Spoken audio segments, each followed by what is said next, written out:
স্বপ্ন দেখে এই স্বপ্নের ব্যাখ্যা কি হতে পারে বা তাবির কি হতে পারে সেটি জানবার জন্য অনেক সময় আমাদের শরণাপন্ন হন, বা অনেক মানুষ অনেক ধরনের স্বপ্ন দেখে থাকেন। এ ব্যাপারে আমাদের কাছে ওনারা জানতে চান যে এই স্বপ্নের মানে কি, এটার তাৎপর্য কি, এটা অর্থবহ কিনা, বা তাদের কি করা উচিত। তো সেজন্য আজকে আমরা এই স্বপ্ন নিয়ে the significance of dream in Islam এই ব্যাপারে বিস্তর আলোচনা করবার চেষ্টা করবো। আমা তৌফিকি ইল্লা বিল্লাহ।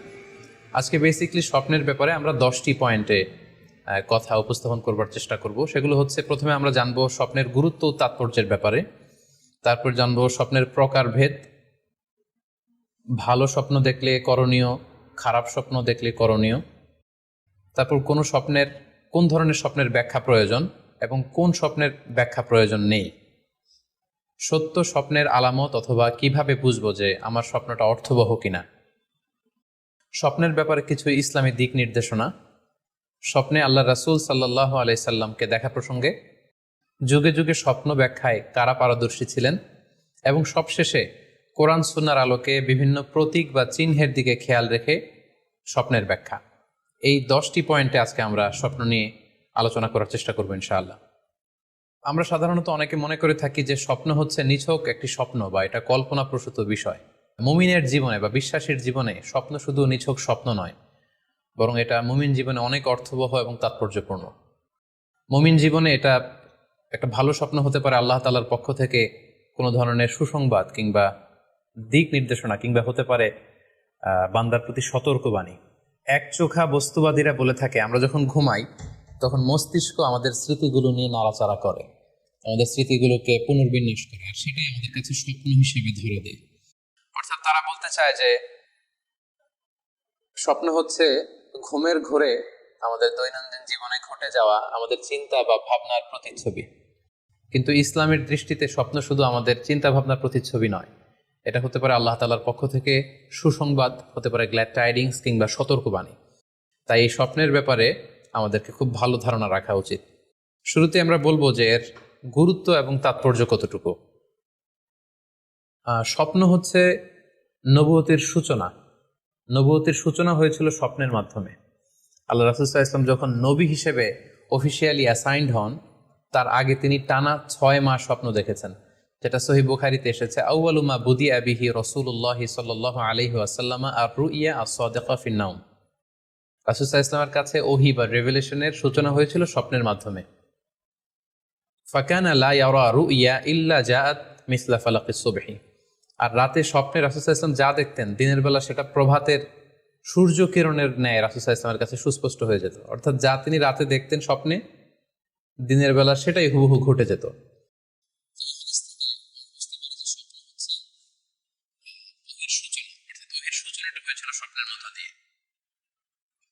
পাশাপাশি আমরা জানি যে ইব্রাহিম আলাইহিস সালাম উনি স্বপ্নে দেখেছিলেন যে উনি ওনার কলিজার টুকরো সন্তান ইসমাঈল আলাইহিস সালামকে জবাই করছেন, যেটা সূরাতুস সাফফাতের 102 নম্বর আয়াতে আল্লাহ তাআলা আমাদেরকে বলছেন। ইব্রাহিম আলাইহিস সালাম বলেছিলেন, ইয়া বুনাইয়া ইন্নী আরা ফিল মানামি আন্নী আযবাহুক ফানজুর মাযা তারা। অর্থাৎ, হে আমার সন্তান ইসমাঈল, আমি স্বপ্নে দেখেছি যে আমি তোমাকে জবাই করছি, এখন তোমার অভিমত কি, তোমার অপিনিয়ন কি?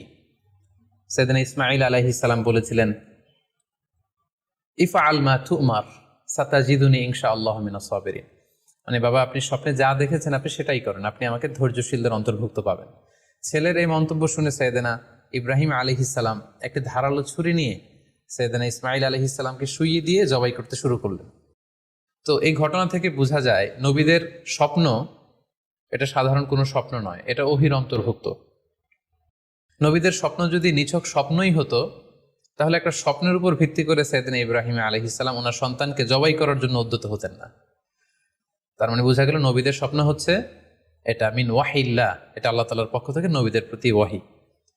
পাশাপাশি আল্লাহ রাসূল সাল্লাল্লাহু আলাইহি ওয়াসাল্লাম যখন মক্কার কাফিরদের দ্বারা অত্যাচারিত হয়ে মদিনায় হিজরত করেছিলেন, মদিনায় যাওয়ার প্রায় 6 বছর পরে 6ষ্ঠ হিজরিতে তিনি স্বপ্ন দেখলেন যে তিনি আবার মক্কায় ফিরে গিয়েছেন।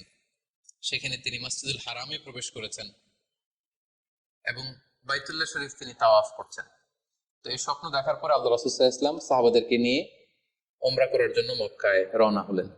এটাই প্রমাণ করে যে স্বপ্ন যদি নবীদের জন্য নিছক স্বপ্ন হতো, তাহলে এই ঝুঁকি, এই রিস্ক আল্লাহ রাসূল সাল্লাল্লাহু আলাইহি ওয়াসাল্লাম নিতেন না। কিন্তু এই ঝুঁকি নিয়েও তিনি ওমরা করতে গিয়েছিলেন। যদিও সে বছর তিনি ওমরা করতে পারেননি, ওনাকে ফিরে আসতে হয়েছিল। তৎপরবর্তী বছর অর্থাৎ 7ম হিজরিতে তিনি এই ওমরাটি সম্পাদন করেছিলেন।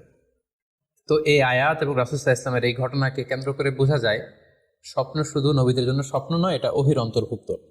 সূরাতুল ফাতহে আল্লাহ তাআলা ইরশাদ করছেন, লাকাদ সাদাকাল্লাহু রাসূলাহুর রুইয়া বিল হক লা তাদখুলুন্নাল মাসজিদাল হারামা ইনশাআল্লাহ। অর্থাৎ আল্লাহ তাআলা আপনার স্বপ্নকে হে নবী অবশ্যই সত্যায়ন করবেন এবং অচিরেই ইনশাআল্লাহ আপনি মসজিদুল হারামে উমরা করার জন্য প্রবেশ করবেন। তাহলে প্রথমে আমরা জানলাম যে নবীদের কাছে ওহীর সূচনা, বিশেষ করে রাসূল সাল্লাল্লাহু আলাইহি ওয়াসাল্লামের কাছে ওহীর সূচনা হয়েছিল স্বপ্নের মধ্যে দিয়ে। এরপর আমরা জানলাম নবীদের স্বপ্ন নিছক স্বপ্ন নয়, এটা ওহীর অন্তর্ভুক্ত। এই পর্যায়ে আমরা জানবো যে বিশ্বাসীদের জন্য, যারা মুমিন, তাদের জন্য স্বপ্নের গুরুত্ব কতটুকু। সেক্ষেত্রে আমরা সহিহ বুখারীর একটা হাদিস উল্লেখ করতে পারি, যেখানে আল্লাহ রাসূল সাল্লাল্লাহু আলাইহি ওয়াসাল্লাম বলেছেন, লাম ইয়াবকা মিনান নবুওয়াতি ইল্লাল মুবাশশিরাত। অর্থাৎ নবুয়ত আর পৃথিবীতে নেই, নবী হওয়ার সুযোগ আর পৃথিবীতে নেই, নবুয়ত বন্ধ হয়ে গিয়েছে। কিন্তু আল্লাহ তাআলার পক্ষ থেকে মুবাশশিরাত কিন্তু বন্ধ হয়নি, মুবাশশিরাত আসবে। সাহাবা জিজ্ঞেস করলেন, ওমাল মুবাশশিরাত, হে আল্লাহর রাসূল মুবাশশিরাত কি? আল্লাহ রাসূল সাল্লাল্লাহু আলাইহি ওয়াসাল্লাম বললেন, আর রুইয়া আস-সালিহা। মুবাশশিরাত হচ্ছে সত্য স্বপ্ন।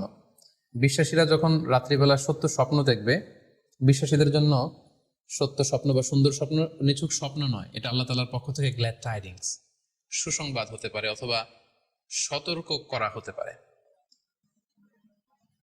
এমনকি আল্লাহ রাসূল সাল্লাল্লাহু আলাইহি সাল্লাম বলেছেন যে ভালো স্বপ্ন হচ্ছে নবুয়তির 46 ভাগের 1 ভাগ। সহিহ বুখারীতে এসেছে, আল্লাহর হাবিব সাল্লাল্লাহু আলাইহি ওয়াসাল্লাম ইরশাদ করেন, আর রুইয়া আস-সালিহা জুজউন মিন 46 জুজআন মিনান নুবুওয়া। অর্থাৎ ভালো স্বপ্ন বা সত্য স্বপ্ন নবুয়তির 46 ভাগের 1 ভাগ। Could you imagine that? কি করে একজন বিশ্বাসী স্বপ্ন নবুয়তির 46 ভাগের 1 ভাগ হতে পারে?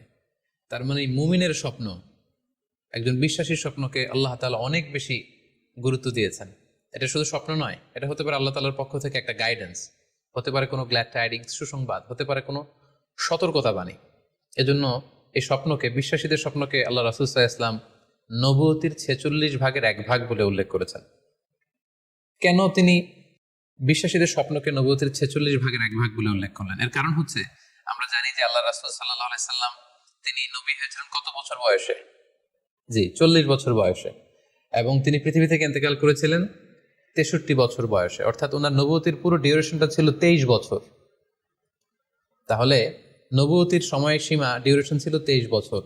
আর নবুয়তি প্রাপ্তির আগে তিনি টানা 6 মাস শুধু স্বপ্ন দেখতেন।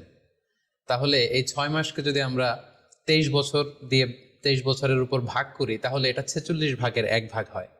এবং সে কারণে আল্লাহ রাসূল সাল্লাল্লাহু আলাইহি সাল্লাম সত্য স্বপ্নকে নবুয়তির 46 ভাগের 1 ভাগ বলে ঘোষণা করেছেন।